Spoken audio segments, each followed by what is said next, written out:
Okay. All right, ladies and gentlemen. So this is going to be a really, really spicy one.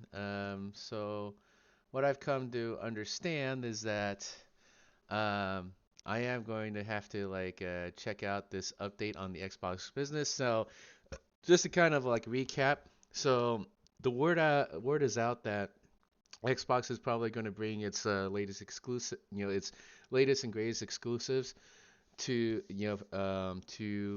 many different platforms.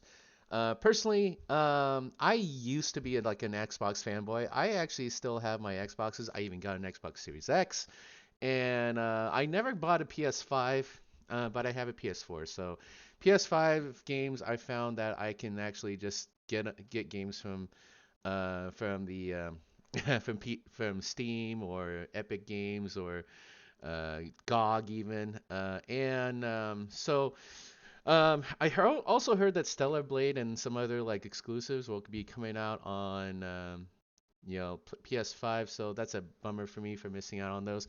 I would really hate to like miss out on Rebirth because of PS5, but I want to put a PSA out there. If I have a PS5, then I would totally get all the exclusives currently. So, but as of right now, I just don't really feel a need for it. I got so many games to go through otherwise. But I will say, definitely go out and get like Stellar Blade. It is shaping up to be really great. Also, Final Fantasy Rebirth. It's got my approval as someone who used to play Final Fantasy VII. Freaking loved it. Beat Sephiroth and had a great time doing it. So anyway, the reason I'm bringing this up is that even with these thoughts, I do think that like it's time to just let go of console exclusivity. Just play on the platforms that you feel the most comfortable with and that you really enjoy the most. And like, you don't have to be like a fanboy or a fangirl. Just love what you have. So, and with that being said, here is I'm going to go ahead and react to to updates on the Xbox business. Kind of important to see where this is going and see like what direction our games are headed towards. So, all right, going in three, two, one. Okay. Hello Ooh. and welcome to the official Xbox podcast. I'm your host, Tina Amini, and we have a very special episode today, as you can probably tell by the fact that I'm joined by Phil, Sarah, and Matt. Welcome.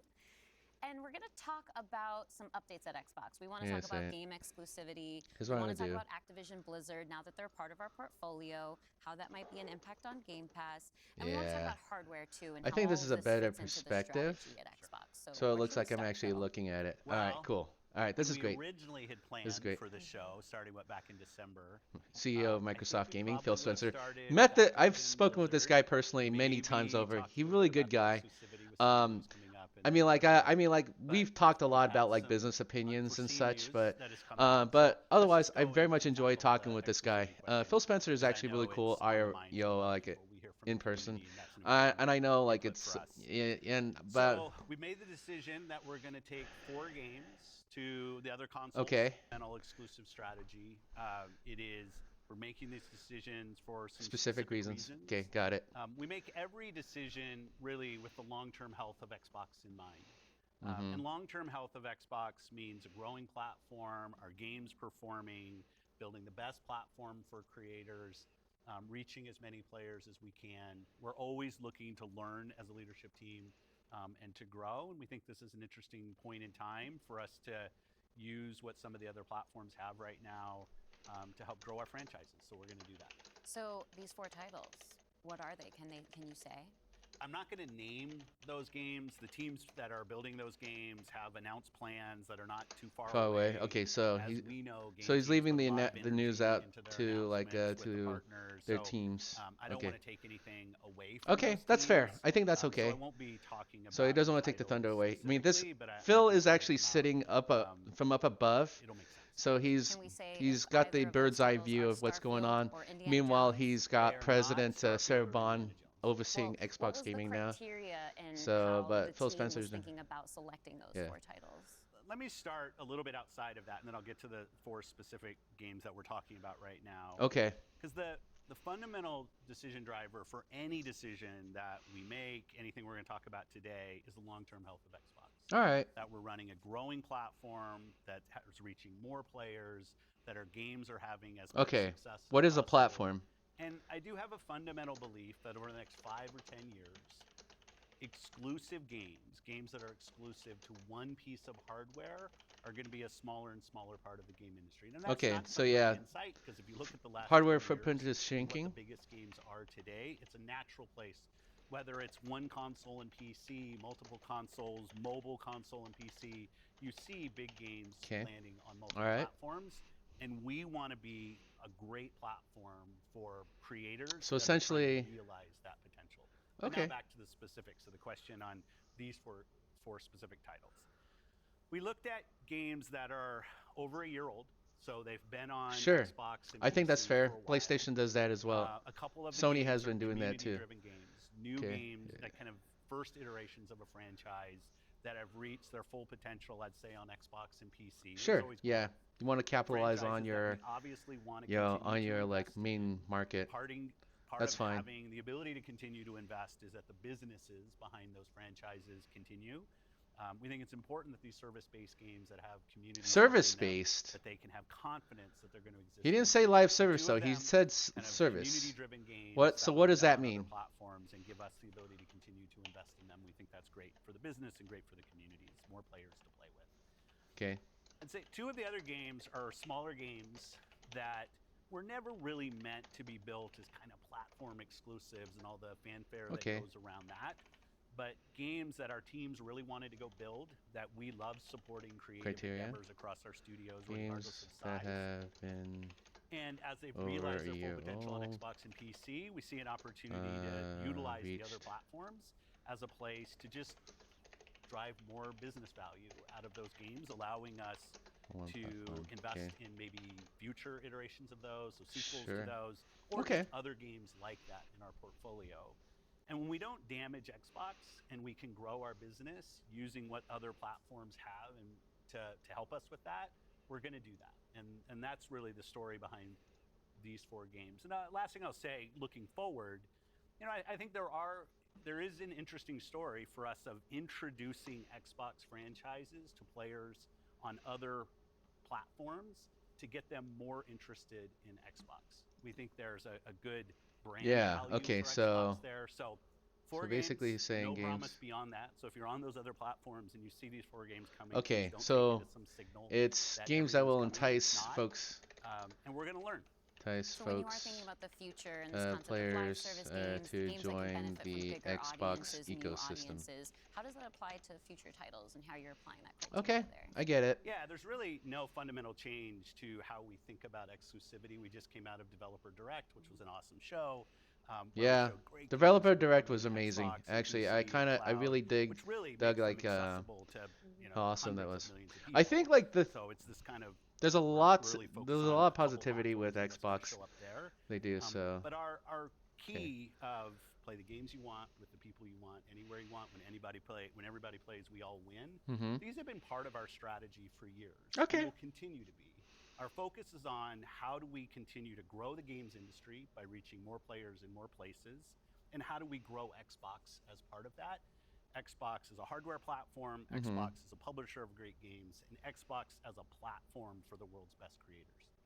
Okay. Knowing that, I how want do to you go think back to about that the point first here. party So what Xbox as a platform I for want to the go back to business, those three key and how do we points. grow Xbox as part of Okay. So I want to go back to this how one. do we continue to grow the games industry by reaching more players in more places, and how do we grow Xbox as part of Okay, so there are many pillars to this. Okay, so Xbox pillars. Okay, so before I continue on with the video, I want to actually like point out like several pillars. Okay, growth of new players. Okay. that? Xbox is a hardware platform, Xbox is a publisher of As a platform, publishing, and great games, and Xbox as a platform for the world's best creators.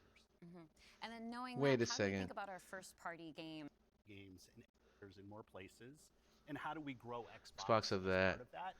Xbox is a hardware platform. Hardware platform. Okay, so that's the part I missed. So Xbox is a publisher of great games, and Xbox as a platform for creators, the world's best creators. creators platform. Okay, so the four pillars Phil Spencer actually alludes to. Well, actually, just alludes to, but he actually has stated in this moment here. All right, so so the strategy for Xbox is that they want to continue to grow players. Now, of course, now granted, I've heard they have stagnated on the growth of Game Pass. So, I mean, like I myself have like subscribed to Game Pass for like 13 months and then realized I was playing it less, so then I decided to quit. And I found that I ended up buying more games than I did pay for like a service because I just wanted to own the games. Another thing, like the three other platform pillars is like hardware platform, which I think is kind of funny, given like what was discussed. And then publishing. So third-party publishing, first-party publishing. So okay, I'm actually kind of interested in hearing what this is all about. And then making a platform for creators. Okay, so what does that mean? Are they going to like embed more tools that's going to become more attractive to creators playing Xbox or like everywhere, and like not just on the console but on a PC? Are they going to like build like a digital only platform because they have like um, they've essentially closed down their physical media department and they've just decided to outsource that to other like third party vendors. What does exactly that mean? I'm going to have to need to watch this further to see like Hmm. what that And all then means. knowing that, how do we think about our first party games and Game Pass? Yeah, well, to build on what Phil just said, one thing Okay, I that's would Matt add to Booty. the way you were talking about Sir, growth is Yeah. just that we've sort of seen this inversion over the President last Game 5 years Content and where Studios. it used to be that the platform was the biggest thing That's right. and the games would sort of tuck in Okay. within the platform. Today, big games like a Roblox or a Fortnite could actually be bigger than any one platform. And that really has changed the way that we think about things. So in the midst of all that, I think we at First Party can come back to sort of some core principles. First, that all of our That's games will fine. be on the Xbox platform. Second, all of our games will go into Game Pass on day one. Whoa, And yep, third, yep. we know that Okay, Game yeah, Pass I think will that we only already be available on on Xbox. Xbox. So there's sort of starting points for us. As Phil mentioned, there are games today that you can play that only can be found on Xbox.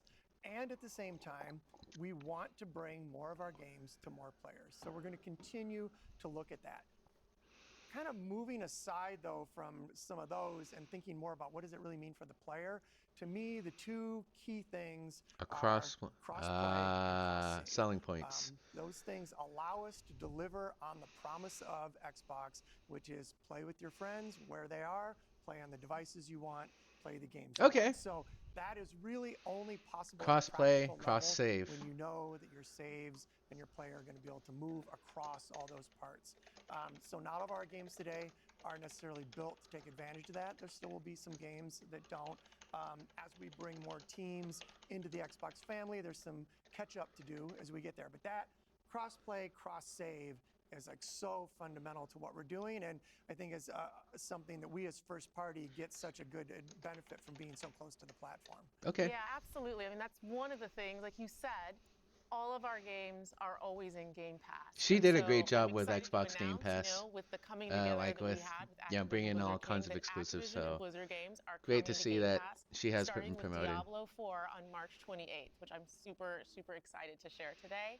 Oh, And Diablo it's all 4, of part of our course. commitment Yeah. to make Xbox, I'm the actually Xbox curious experience about and the this games that we this build Diablo as 4 widely available strategy. as possible. So now the 34 million Game Pass members can all enjoy Okay. Can we just go back to the point, Tina, I Phil, mean. you mentioned at the top Oh gosh. Woo! It's really coming to Game Pass? Diablo 4? Oh my gosh. Holy smoke. Okay, okay, yeah. So, first off, I'm fully aware of all the microtransactions. They announced a 65. So, Blizzard did announce like a $65 like horse bundle. I mean, it looks kind of gaudy and like they try to entice you with all that digital currency nonsense and so okay, more power to you if you are into it. And this is the only game that you play. Okay, fine. But otherwise, there's better things to do with 65 bucks of money. But it's nice to see that like Sarah Bond has actually come out and said, "Hey, we're considering like bringing Diablo 4 to Game Pass." Okay, so let's play this back.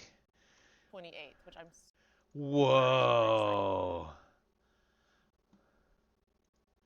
Hold on a second. I'm gonna go ahead. Yeah. So hold on. Give me just a moment.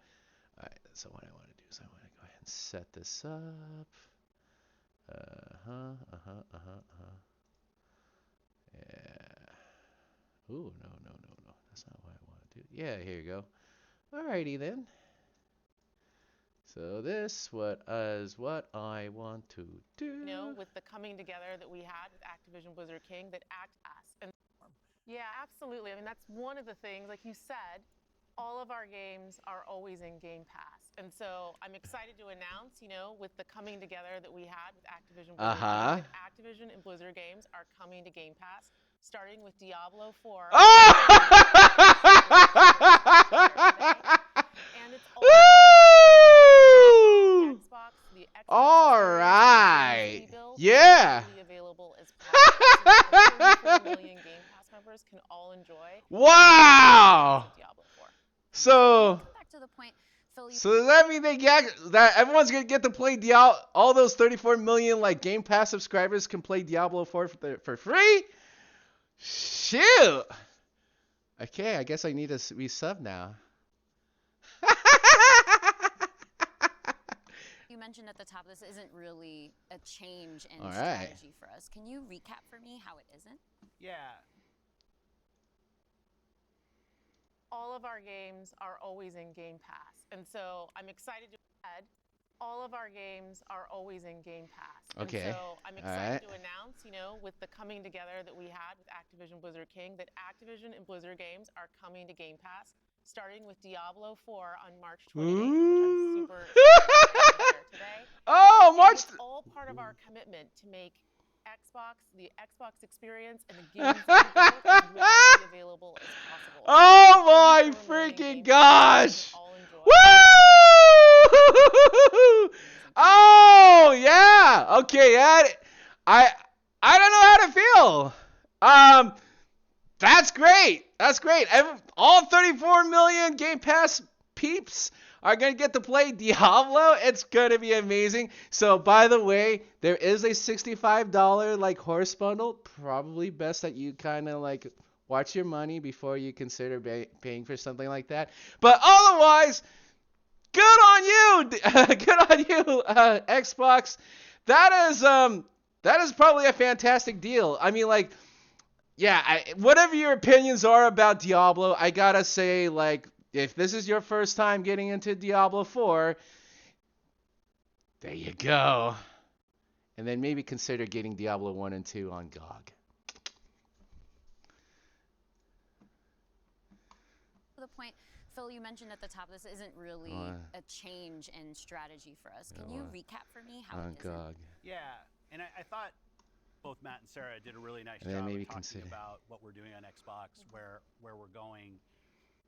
If you take a platform feature like Xbox Play Anywhere, which has been a promise that we've made on our first-party games, that you can buy our game once, you're going to play across Xbox and Windows. I think we're the only platform that does this. That makes it possible for you not only to play with your friends wherever they are, but to know that you actually have multiple entitlements to the games. I think that's a technology I'd love to see applied to more platforms.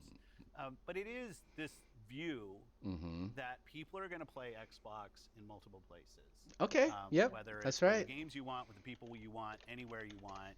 Whether it's content, community, and cloud. Whether it's when everybody plays, we all win. Like, we've had different taglines, different strategy, kind of words that we've used, but always with this view that Xbox is a platform for creators who want to reach the most players.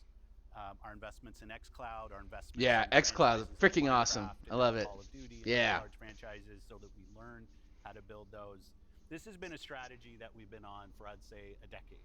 Okay. It's not about one device. It's not about games in service of a device. but rather the devices that people want to play on should be in service of making the games as big and popular as they possibly could be. Yeah. Because really, a healthy creator community on Xbox, a healthy creator community in gaming all up, is the thing that all of us as game players should be voting for, because that's the thing that will lead to the best long-term success and growth in this industry.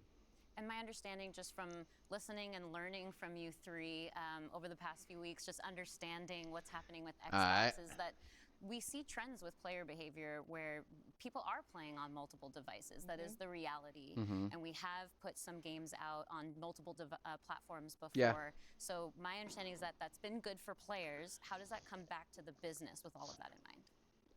Yeah, as you said, we have shipped games on other platforms. In fact, realistically, if you look with the addition of Activision and Blizzard and ZeniMax, Okay, let's take a look at this. All right. Hey, so of all the 6 franchises, which one do I think they actually went for? It's this guy. It's this game right here. This is that game. So, yeah. This game is exactly what they were aiming for. These were just like, that was just like, this is the filling, and so if this whole, like acquisition was the cake, this was the icing, that was the cake, right there. This is the icing, and so yeah, and I think like this is cream filling. I think that's the cake, and the rest is icing. That's what I think, including my beloved like franchise StarCraft. Ugh, I miss that game. Yeah, I still love that game, and I'm glad that we get to play StarCraft 2 for free. So, yeah, just wanted to point it out there, put it out there. Yeah, that's just what I think. But yeah, but that's the one game. And also, yeah, I'm gonna switch back to this viewpoint. Okay, in this like banner here, I'm gonna turn off the captions real quick. So they have Treyarch, Raven, High Moon, Beanox, Sledgehammer, Infinity Ward, Demon Ward, Toys for Bob's, Shanghai Studio. Never heard of that before, but probably doesn't not although not very surprising. And Solid State Studios. I have not heard of Solid State Studios. What did they make? I'm gonna have to. I need to do some research on this. So take some notes here. Activision Studios. So what do they have? Treyarch, Raven, High Moon, Beanox, Sledgehammer Games, Infinity Ward, Demonware, Toys for Bob, Shanghai Studio, and then Solid State Studios. Okay, all right. So I'm just going to go ahead and keep notes for later. Oh, geez, Louise. All right. Continuing on. Oops, I didn't mean to do that. Okay. One of the largest game publishers on PlayStation. We're one of the largest publishers on the Nintendo Switch, especially when you put Minecraft into the equation as well. And now we're one of the largest publishers on mobile platforms as well. And that's not something that we want to back away from. We want to continue to be building great games that millions and millions of people can love, and that they can play those games where they want to go play. But we do understand the business success that Xbox has to have. Okay. Us as leaders in this business, the system today, the system that all companies that we play video games from, is a world of you got to be growing your business. Growth in our Xbox business is critical to the long-term health of Xbox. Many people know I've been on Xbox for over 20 years, and I want to make sure Xbox is in the best position for the next 20 years. That means healthy player community, healthy creator community, and healthy business. So when we look at opportunities to allow more people to play, more people engage, more people to buy, more people to subscribe, it's all about putting Xbox in the best position. And our hardware is a critical component of that. The absolute best experience somebody has on Xbox is hardware that Yeah. your team builds Mhm. and that people play on. But that's not going to be everybody. We fully Uh-huh. accepted that we're going to have Xbox players across all kinds of devices. So I think a lot of people Right. think about 2023 as this incredible year for gaming, and in a lot of ways it was. There were some really amazing releases that I think we all enjoyed. But what were the signals behind the scenes that maybe indicated how we wanted to look at the future of Xbox and how we kind of keep up with the industry? Yeah, such a good question. And I think Right. it's, as people who care about the industry, which I assume is people who are watching this, it was an amazing year. He's Some got a great pretty launches, cool some of like the games that I Xbox think will logo stand the shirt. test of time and people I will be kind of talking want about that a shirt, decade from now. but It's an industry that probably didn't won't really fit. grow. Yeah. And what happens when an industry doesn't grow? You end up with some job eliminations, which we had. We had our own Yeah. hard decisions to make Oh about building yeah. a sustainable business for ourselves. And nobody will be 1900 alone people in pretty that. recently. When you think about a healthy Gosh, I industry, mean I like want players who yeah, believe Phil. that We they will gotta find the best games on the platforms that they love. I want people who invest their careers in working here to feel like this is a place that they can be you really successful. gotta do that. And that You gotta do really something is about down that, to being Phil, part of an in industry to the that rest is of the growing. leadership. You gotta If you listen do to better. Lisa I don't want to Su, hear the about AMD layoffs again. CEO, she'll say that Although I AMD understand it powered may not be the consoles last are time. likely to decline Yeah. in 2024. I I think hate there's layoffs an more than amazing set anything. of games coming in 2024, but if we don't get to growing as an industry, the industry will struggle. Just And focus today on there's really two stuff choices that on we're how going to do you be grow the interested in. industry. Do you say I have I a don't want to fixed hear number of anything more players, the about players like that we have activist today, or do I nonsense find new ways like to that monetize sinks those the players to get company more money because from the yeah. players that I have? Or do you think about how do I expand the business I have by finding new players Mm-hmm. and adding those to the base of players that already play? Our focus on Xbox for the last decade has really been on that latter point of how do we make sure Xbox is growing for Just make good players, games, growing for Phil. our creators, so those people And are finding Sarah and success Matt and Booty. on our platform, which will grow the Xbox business and put Xbox in a position to be very strong for years and decades to come. Okay. Matt, earlier you were talking about these growing gaming communities, how they're incredibly large. And So when I heard about the 1900 employees who got laid off, I know a lot of people were focusing intensely on Activision in general being laid off, but like it wasn't just like Activision, but also some studios from Bethesda, and then yeah, so Bethesda got hit, and like there were some other I don't know what other studios, but I know like a good number of Activision studios. Amazingly enough, when like the 1900 employees were laid off, coincidentally, former President Mike Ibarra was actually like laid off.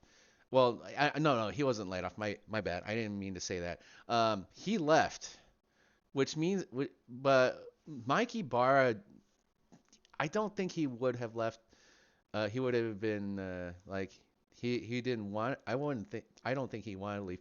I think what happened is that he was given a choice to just quietly walk away, resign.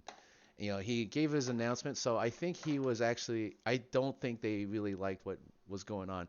I know Ibarra used to work for Microsoft for a long time, and I know that he was involved for such a long time, but I don't have. I mean, like, but I guess that he might have developed such a bad reputation ever since like the female co-president of Activision like didn't ended up leaving because of allegedly because of like lower pay than her male counterpart, which I think is just utter garbage. I think that's just really bad that if it were true, that was really the worst call that could ever made, and it definitely did not make optics look good when in the Kotick era, in the Robert Kotick era. So anyway, yeah, but yeah, there is some more context with the 1900 layoffs.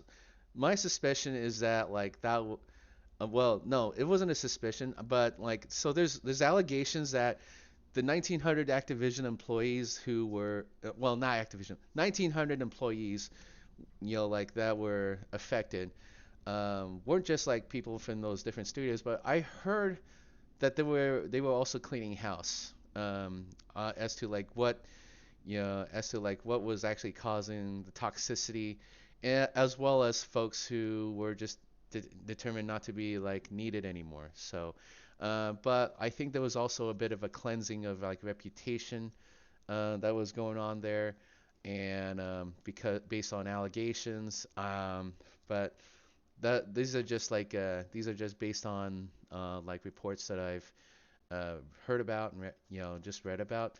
Uh, Again, these are like allegations. I don't get that far in, but I heard that like Activision really needed to get some sort of like a reputational cleansing. So yeah, I mean, my hope is that I'm going to be watching pretty closely over the next year or so, because I just want to see that like Microsoft really, is able to actually do some good with the Activision brand.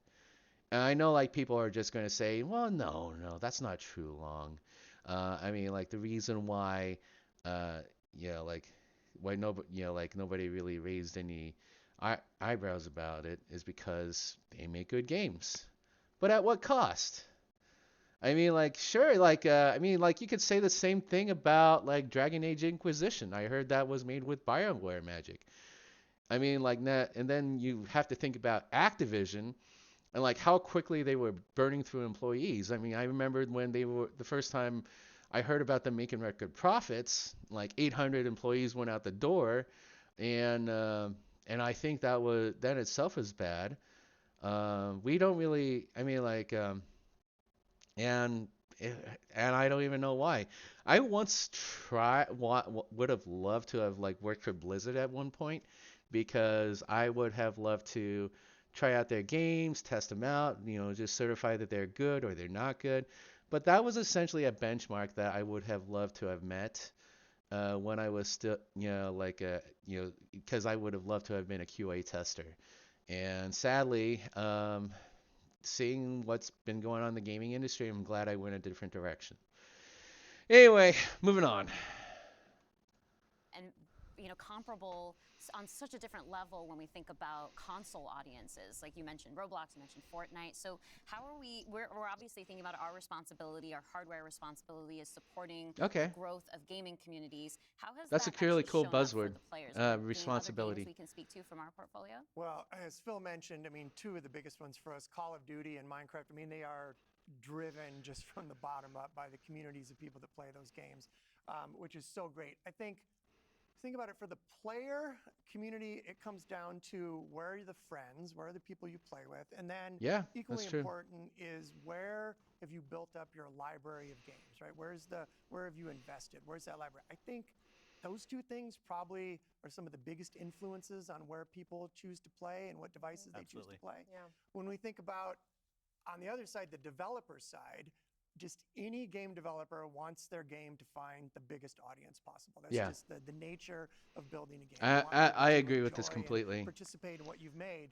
And I think we're in a unique I think like position friend groups to really deliver do on met that just like because very we from are the person to platform. person. We build hardware.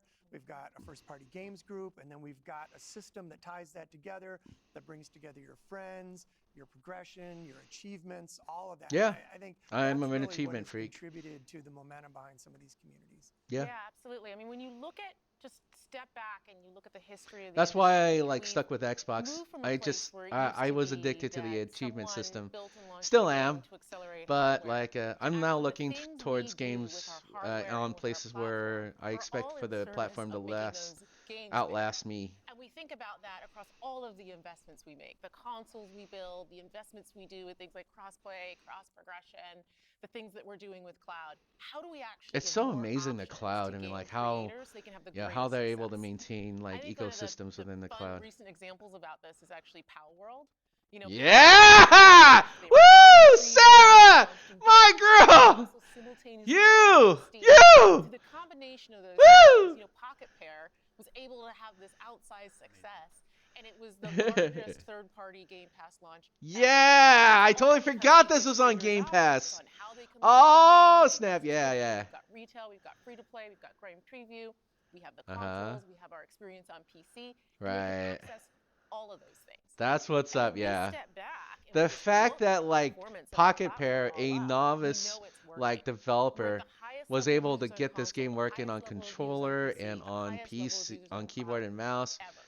We have double-digit growth rate on They PC really and do cloud, care. places where we're enabling And creators now to actually reach they're new about ready to players hire, they're beyond gonna the hire console some new ecosystem. talent too. And that's why we're leaning into Oh it yeah, and doing more, because we see all those signals.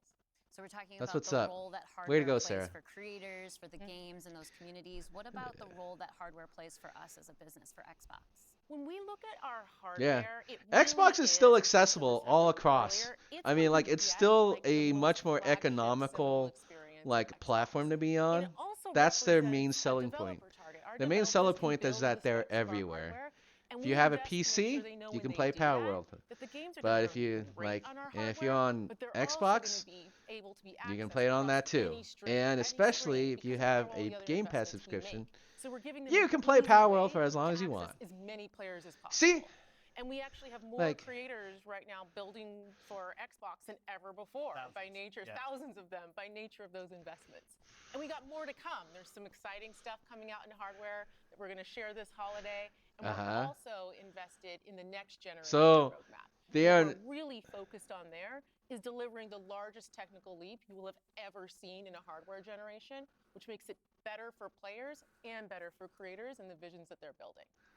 Okay, all right. That's such great news. I think they are. I mean, like, so they are not out of the hardware game yet. So they haven't completely. So from what I'm gathering up to this point, they have not folded on delivering a great like offering as a gaming platform. So I don't. I think it'll. I think what's going to happen is that Xbox, they're going to play on a different field than PlayStation. So PlayStation has already won the console war. That is fine.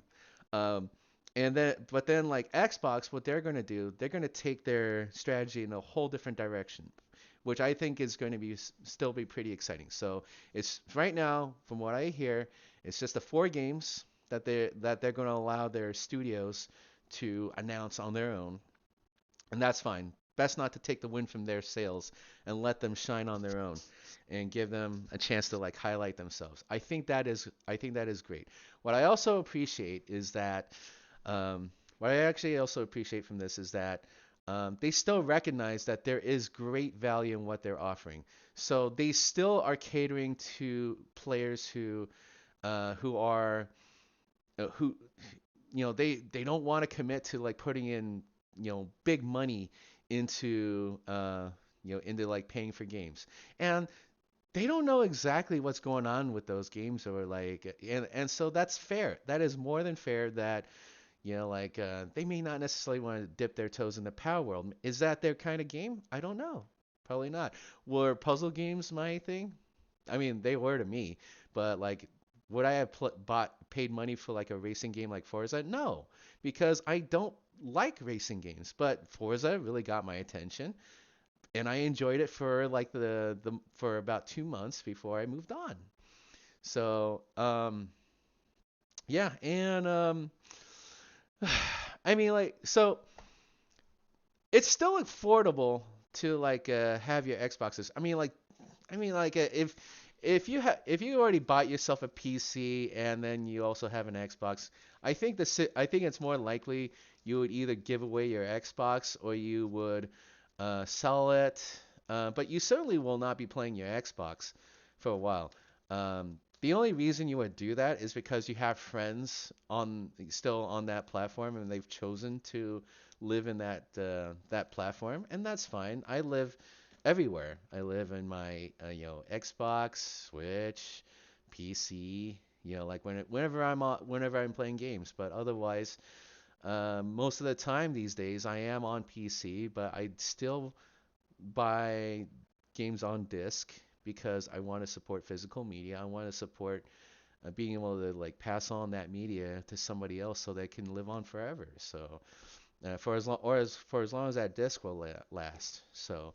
Um, yeah, I mean, like, it's a shame that like we've kind of lost out on physical media. But anyway, I'm going off on a tangent. But point being is that Xbox is not out of the game.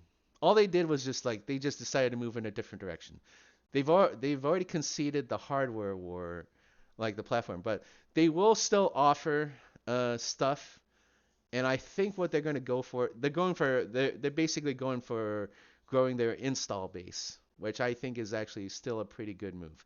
So if you're not into gaming yet and you're some casual, if you're on the outside looking in and you haven't become a gamer yet, they're probably just going to offer you, this is their chance to like get you into the game. So yeah, props to you, Sarabon. And then when we're talking about hardware too, there's these other considerations that are really important to our community, probably to each one of ourselves as well. When you talk about library, because I want to dig in on that a little bit more. You know, as we talk about cloud in the wider entertainment industry, there's conversations about streaming. How is that impacting how I own my content that That I'm is a invested good in? So question. what can we say about our stance around game preservation? Yeah, one of the highlights for me of being in this position was getting to stand on stage when we announced the back compat coming to Xbox One. Like, it was fantastic. People were reading the teleprompter. This is like, important, actually. slowly. I find And just feeling the energy in the auditorium as we were saying that in online. One of the cues I think us as being part of Microsoft take is looking at Windows and how Windows over decades has maintained software compatibility with things that are built on it. Like, I can still go back and play some of the games that I love playing on Windows from decades ago, and it will still run. And we try to bring that same view to consoles. It's harder in console because the line between what the hardware is and what the game is in consoles is traditionally it's tighter, which makes compatibility, you end up doing these generational compatibilities that we've built.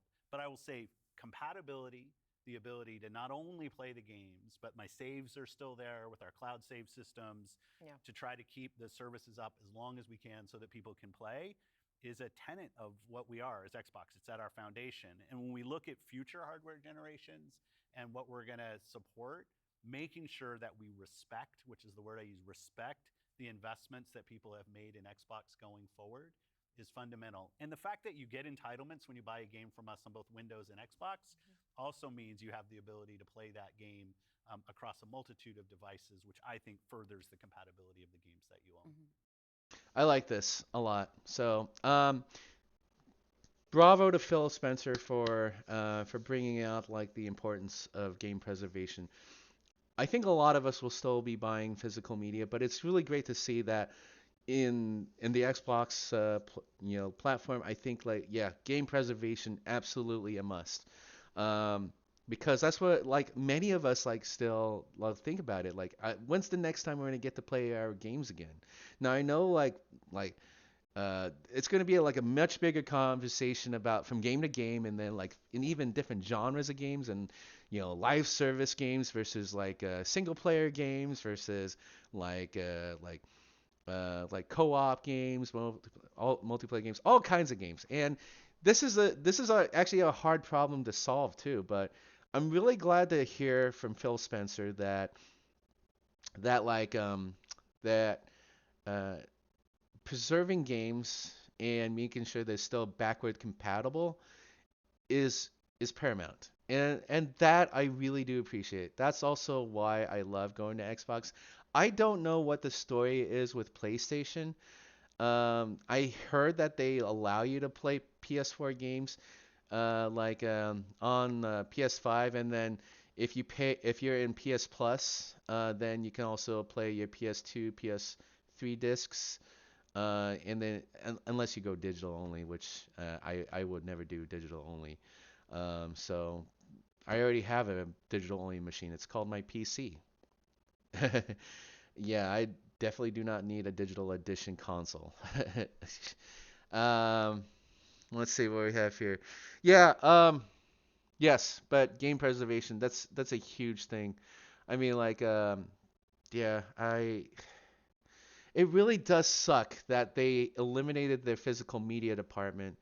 Uh, but it's still kind of interesting that he has brought up game preservation in here. So I'm curious as to where this is going to go years from now, because I mean, like, they are Microsoft, they own the Azure cloud, so I would imagine that they would just essentially give at the very least give each other a bit of a kickback for using Azure to host their gaming libraries and saves and such. I still have my 360 hooked up because like I have games like I play from time to time because I just want to revisit certain worlds.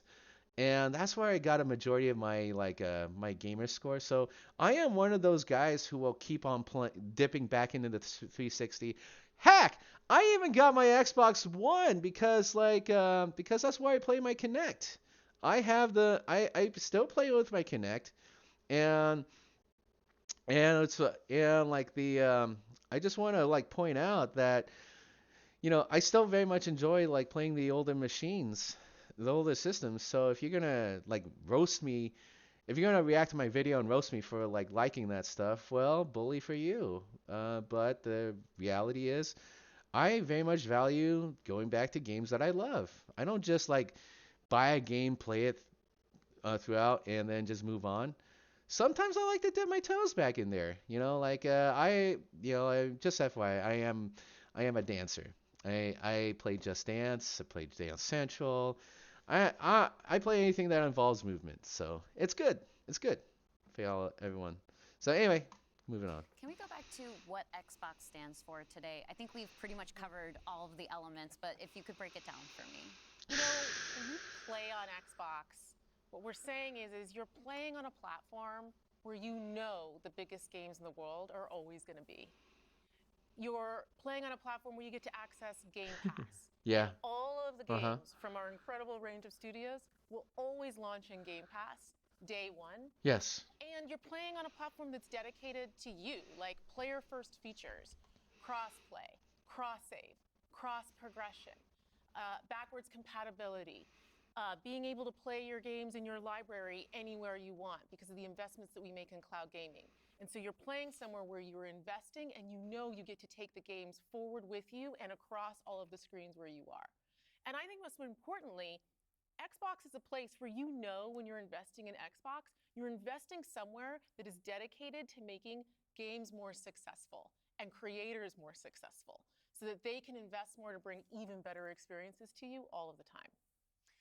Yeah, just that investment in the studios is so, and we feel that as part of first party with the platform proximity. It's kind of amazing now to look out across all the studios that we've got and just be reminded that we're now one of the biggest development organizations in the industry. Mm-hmm. What does that mean for players?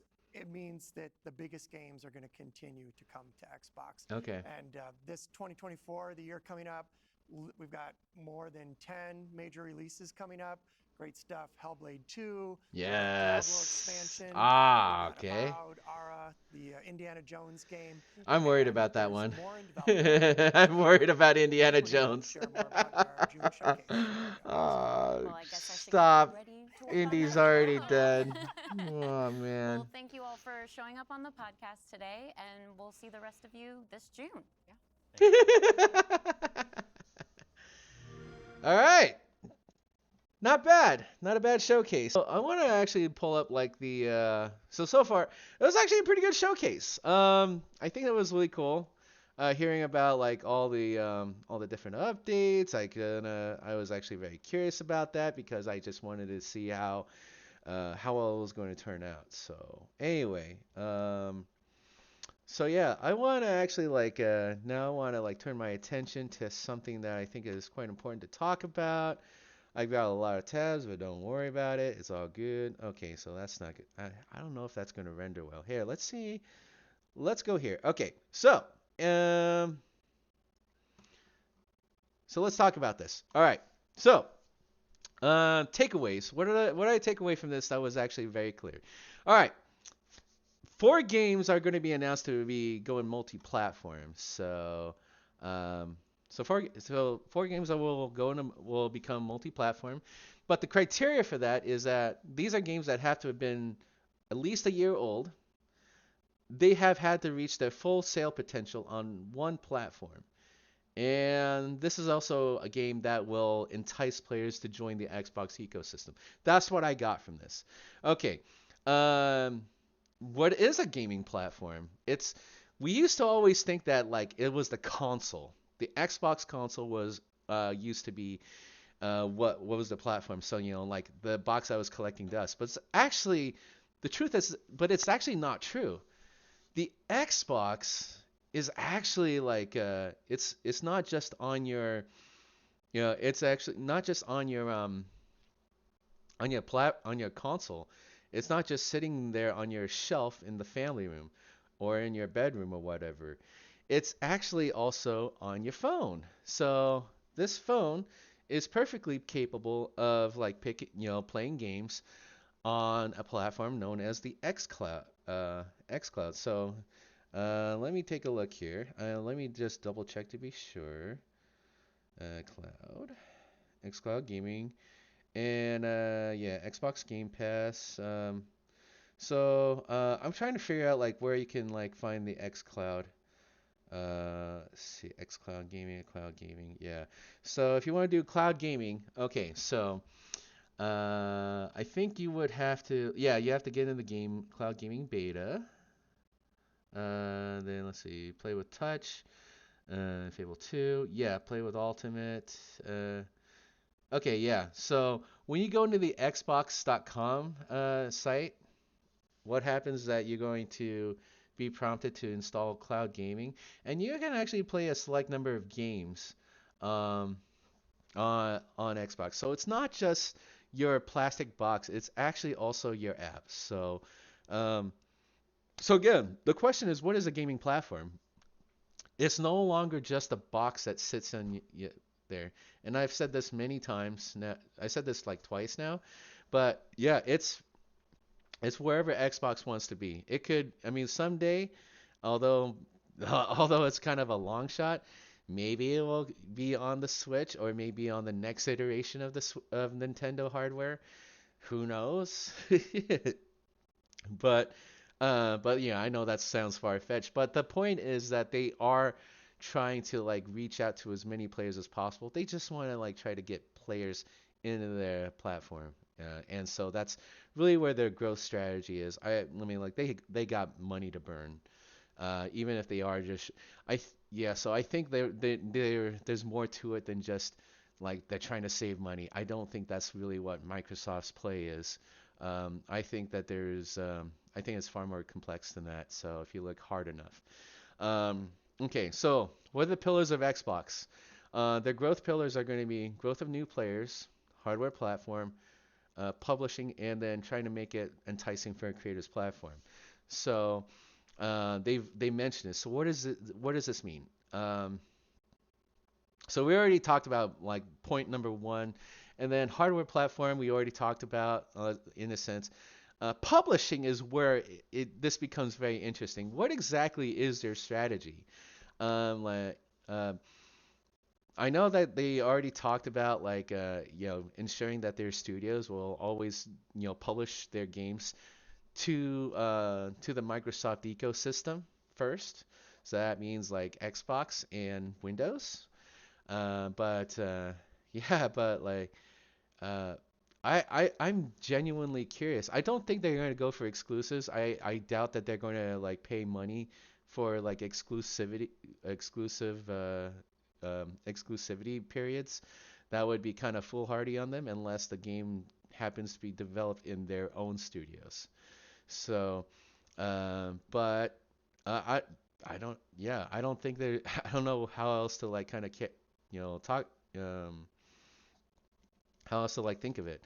And creators platform. So what does that mean? Are they going to also create tools to like create clips? I mean, like one could probably argue they might be making like they could be like creating like a um they could be like boosting their current apps. They you can watch Twitch and YouTube and I don't know, but then there's other platforms. There's TikTok, Instagram, Facebook. I mean, like, and Trovo, and even Kick, if that's a direction they want to take. But would they really go like a platform centric? Like, would they tailor experiences to just a certain platform? I don't think so. I think what they're going to do is that they're probably going to want to create tools that will entice folks, game, creators to just like create content off of the Xbox platform. So, I think that's the direction that they're going to take. I think what there's going to be more to it than just creating short clips. Maybe it's a great opportunity to like use their Copilot AI. Well, maybe not Copilot, but like ChatGPT or like or whatever they brand their next like AI initiative. I mean, this is just me kind of speculating here. I have absolutely zero hard like evidence, but based on what I've seen, I think that is a high possibility that this is a chance for them to like do something like AI related. So like I know like there's like many competitors out there that are just saying, here, we're gonna go ahead and take a look at your streams, and then we're going to try to like make clips for you to publish here and there. So I think that could be something that they do. I mean, AI has been a huge initiative for Microsoft. Maybe it will trickle into Microsoft Gaming. Who knows? It is possible. And then the idea of cross saves and cross-play sessions. So I think this is a really great value. Especially for those who are worried about like, digital media preservation. And I think this is very valid. I think at the very least, Microsoft acknowledges that that is huge. I think Phil Spencer lays it out really well. And another thing I wanted to add here is that I have spoken with Phil Spencer. We don't he doesn't necessarily remember who I am, but I have gone to enough like Xbox events. I met Major Nelson many times, and then like I've come across like Phil Spencer. We actually had some pretty candid conversations. Spoke with him at length at the Game Awards. Like at the pre-show at the Game Awards one year. And overall, I think he's a really cool guy. I mean, like all the business decisions, I don't really like think about here, but I'm always curious about like what goes on behind a CEO's like, like mine here. So I mean, I mean, he does seem like a genuine gamer. He has brought up like topics of, such as like generational like compatibility. I think he is like really invested in that because I think that's a really great service, even if it doesn't necessarily add like monetary value. I think there's actually like empathetic value that is actually instilled in gamers, and especially me because I love dipping into games from the past and I just want to like load up a save. Many of my saves I used to like buy like the large like hardware drives for the 360, and now I just like push them up into I just now push up my game saves into the cloud. And so it's always retrievable. All right, last but not least, let's talk about these studios. Okay, so here's what I know. Most of these studios have actually been assigned to develop Call of Duty. Okay, so there's Treyarch, Sledgehammer Games, Infinity Ward, and even Toys for Bob. Even Toys for Bob was forced to like work on Call of Duty games. It was crazy. It was a crazy time in the Kotick era, and quite frankly, I feel so bad for them. Now I know these top three, they rotate every year or so. Although I think the churn's going to be a lot better now that Kotick is out of the picture. And because Kotick is out of the picture, I actually created a new Activision Blizzard account. I threw away my old one. I didn't care like how much money I was throwing away. I just did it I got rid of my old account out of principle. I mean, I have a tweet that proves that. So I even threw away my collectibles at the time. So yeah. Toys for Bob. Yeah, I want to take a look at like the studios that are still like living in that still live in ABK. So Toys for Bob.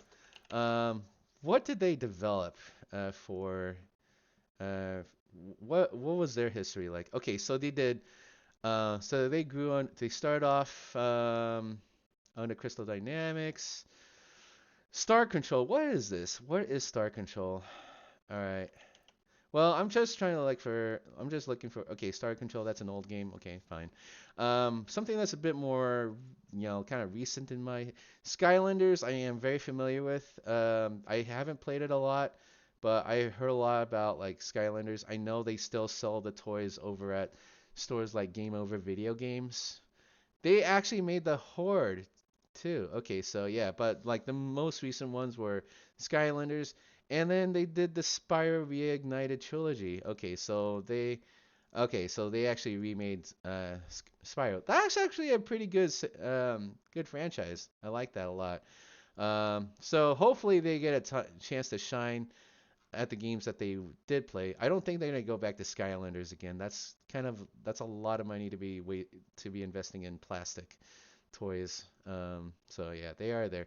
All right, let's look at Raven, Activision. Okay, so Raven Software, I believe that they developed X-Men Wolverine. So let me just confirm. Yeah, so they did Star Wars Jedi Knight. That's interesting. I didn't know that they were into that. So Raven Software, where they get a chance to shine again. Look at all these. Okay, so they did. Yep, so they did. They developed X-Men Origins Wolverine. I was like in college, when I played this game. I freaking loved the heck out of X-Men Origins, and I love that just being able to chop a lot of different body parts. Um, and yeah, it was incredible. I had such an incredible time playing this game. Um, yeah, and I did finish it, so it mostly followed the movie plotline. It was actually releasing uh, but yeah, but look at Raven since then. So they developed like the Wolfenstein game, which I played for a while and I didn't like it too much. Singularity, I have this game, but I haven't had a chance to play it yet. And then like a bunch of Call of Duties. So this, I feel so bad for Raven. So Raven got sucked in before Toys for Bob did, and so I hope that they get a chance to actually get used again. All right, so let's look at High Moon Studios. Oh, so High Moon, I do remember them very well. Transformers is what they're known for. Their games have unfortunately been delisted because of like licensing rights. My hope is that they're able to bring it back. Look at this. Dark of the Moon. Oh, I didn't even know that that game existed. I have to go look for this one. I've been trying to like recover to like get a hold of these games so that I can play them. Um, okay, so Fallout Cybertron and Deadpool. They developed Deadpool too. Okay, and then they helped out on Destiny 2 when Bungie worked with Activision, partnered with Activision. Okay. But yeah, oh my gosh, yeah, pretty. That's a pretty small. But it's still a pretty decent profile, like a decent portfolio because the Transformer games were pretty good. I enjoyed those. Oh man. All right. And Beanox, I remember Beanox well. Okay, so they didn't do the best job at creating like the Spider-Man games, but I think they were. I think it was still all right. So like I do see Spider-Man Edge of Time. So yeah, let's go look at yeah, and then Shattered Dimensions. I thought they were the Amazing Spider-Man. So this one I remember like most recently, and yeah, eh, it was the Andrew Garfield era when the Amazing Spider-Man. This is when he was working with when he was basically friends with Gwen Stacy, and then that didn't turn out because if you saw the second movie, you know. Okay, yeah, and then Warzone Mobile. Ah, man, the mighty have fallen so hard in this. All right, let's take a look at Demonware. Demonware, Irish development. So yeah, they work for Activision. They're still active. Shoot. Okay. So what do they do? Matchmaking, netcode for the Call of Duty franchise? And they did that in Erlang and Python. Okay, that's cool. But nice to see that they had a dedicated studio for netcode. So that's nice. Activision. Okay. Shanghai Studio Activision. Okay. Not much about Shanghai Studio. Oh, here we are. Okay, it's an IGN page. Oh, okay, okay. So that's where all the mobile games are made. Well, for Call of Duty, that is. Interesting. Whatever. Solid State Studios, Activision. Okay, so of all these studios, I would say I want to yeah. So this is another Warzone developer. Okay, whatever. All right. So basically, the key takeaway is that like most of these Activision studios have been given a second life, a second shot at life. I would hope so. I think I would be looking forward to seeing creativity come back to many of these studios. I know like Treyarch, Sledgehammer Games, and Infinity Ward have worked on Call of Duty, but for goodness sake, I hope that they can come up with something a little bit different than Call of Duty. I think they have earned their respite. Um, I really would like for them to try to make some, get their creative juices flowing again now that they have the time. They should not be beholden to some, like some arbitrary deadline because because their keeper, their master is no longer there. So we'll see what happens. I would love to see like Toys for Bob. Probably like, yeah, I think that name is now dated now that the progenitor of that company is gone. Maybe they will keep their like name Toys for Bob, but I think they could use a rebranding and just to kind of like find a way to finally move on from this era. So um, Raven Software, High Moon, Beanox. I would love to see them like create like games based on like popular movie franchises and preferably without that DEI scoring. DEI has not been doing really great. And in fact, I know there are some a- you know, like let's just call them activist groups that have been like pushing false narratives to try to like get people to accept like messaging in games, which I don't think belongs. I think what they need to focus on is like, just get back into creative juices and just remember gaming is a great way to escape from reality. You don't want to be living in reality 24/7, 365 and a fourth. You want to like escape reality and just enjoy like being in those like beautiful worlds and then just dreaming up something that like you never thought was possible. I would love to see that out of these studios, especially from a company like Microsoft. I think like what they've done for the most part, they've done a pretty decent job with uh with hiring right talent. I mean, like I definitely do feel for like people who have been laid off from Microsoft and its many subsidiaries, but I think Microsoft has got a pretty good shot at making some really great games. I know like people are just already crying, "Oh no, Microsoft bad company, bad company." I would say give them time. I know they finally let go of 1,900 people, and it really sucks. I mean, like nobody likes to get laid off. I've been laid off a few times before in my career, but I hope that I really do hope to those who have been who didn't deserve to be let go. I do hope that they land on their feet, and I hope someday that those who had engaged in bad behavior, I hope that they learn from it, and then I hope that they pay the price for for their sins and then try to like move on to bettering themselves. So that's all I can hope for. Anyway, great video from Microsoft. I look forward to seeing what they do, not necessarily because like I use Microsoft stuff a lot, but I I believe in competition. I believe in a fair and free market. So as long as there's at least a competitor that can stand up to like PlayStation and Nintendo, um, like I will always foster good competition. All right, fair and healthy competition is what I look for. All right, anyway, that's it for me. Thanks a lot for watching. If you liked what you saw here, please do consider liking the video, comment on what you liked and when you didn't like, and if you want to see more awesome content like this, please do consider like subscribing to my channel and then hitting the notification bell.